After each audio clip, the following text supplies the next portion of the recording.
अस्सलाम वालेकुम दोस्तों, मैं हूं एस.एम. फ़ारूक सागरी। ये आवाम के अंदर जो है जोश व जज्बा नज़र नहीं आ रहा। वो यही कंफ्यूज हो रहे हैं कि यार ये इनके इतने जो ड्रोन घुसा है अंदर, हमने कुछ नहीं किया। जब टकरा गए फिर हम आगे मलबा उठा के ले गए और फिर वो कहते हैं कि राइफ़ल का मलबा दिखाओ कहाँ है। वो एक जहाज़ का तो दिखाया, बाकी जो गिरा है उनका मलबा किधर है। लोग पता नहीं क्यों नहीं सेटिस्फाई। असल में बात ये होती क़यादत की। देखिए मैं आपको सुनाता हूँ, 1965 की जो जंग हुई थी ना, वो इतनी ज़बरदस्त, यानी उसमें वलवला। अयूब खान ने जब तकरीर की ना, उस वक्त रेडियो होता था, ये टीवी वगैरह मोबाइल शोबाइल के इनका ज़माना नहीं था। हर एक के आसपास किसी की ट्रांजिस्टर रिकॉर्ड, जिस तरह कमेंट्री सुनते क्रिकेट की, इस तरह पान वाले की दुकान पे इतना रश हो जाता था कि लोग वहाँ से नारा तकबीर अल्लाह अकबर, जब उसने अयूब खान ने ला इलाहा इल्लल्लाह मोहम्मद रसूलुल्लाह का पढ़ा और कहा कि ठीक है, हम दुश्मन को का दिमाग दुरुस्त कर देंगे, हम उसको कुचल के रख देंगे, तो अयूब खान ने तो बड़ा जोश और जज्बा उभारा था। वो तो अभी हमारे वज़ीर आज़म ने जो तकरीर की, वो तो ऐसे लगा जिस तरह बातें करके चले गए हो।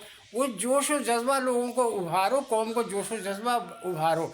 इस तरह नहीं काम बनेगा, ताकि लोग लोग जो है ना आपके साथ कोऑपरेट करें। लोग बिल्कुल कह रहे ये तो कुछ भी नहीं हो रहा है, ये क्या हो रहा है, ये वो। तो मेरा ख्याल ये है कि ये अच्छी कोई स्पीच, अच्छी कोई बातें करें तो फिर जाके कुछ काम बनेगा। तो बाकी लोगों को तो सवाल करते रहते हैं। तो, तो ये अब ये तो नहीं कि उनको सीक्रेट बातों का तो नहीं पता कि इस किस्म में क्यों हो रहा, फौज ऐसा क्यों कर रही है। मेरा ख्याल है कि इस पे गवर्नमेंट सोचेगी कि किस तरह जज्बा उभारा जाए, अगर लड़ने की नीयत है।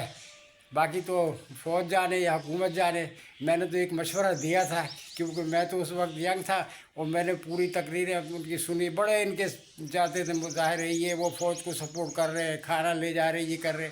बड़ा ये वो इस किस्म का होता था। वो फ़ौज का भी हौसले बुलंद होते हैं ना इस तरीके से। तो हमारे यहाँ तो वो कोई ऐसा नज़र नहीं आ रहा। बाकी ये है कि लोग इतने टेक्निकल चीज़ें होती हैं, स्ट्रेटेजिक चीज़ें होती हैं, लोग इन चीज़ों को समझते नहीं हैं। बहरहाल मेरा तो यही मशवरा है कि कुछ लोगों को हक़ाइक़ भी बताया जाए और उनको, और वो दूसरी ये कि अब इंडिया के चैनल चल रहे हैं, वो झूठी मूठी खबरें छोड़ रहे हैं कि जी बलूचिस्तान में ये हो गया, BLA ने कब्ज़ा कर लिया और वहाँ से वो TTP भी शुरू हो गए और वो रात को कोई निकल नहीं सकता घर से बाहर। अब वो ये ऐसी ऐसी खबरें आती हैं। अब बताए कोई क्या करे। अब वो चैनल आते, लोग देख लेते कि यार क्या है ये, बलूचिस्तान कहते गया हाथ से। तो अब वो मेरी मायूसी सी फैल जाती है। तो ये है मेरा मशवरा कि कुछ इस सिलसिले में हुकूमत को अच्छा कदम उठाए। अल्लाह अकबर, अल्लाह हाफिज़।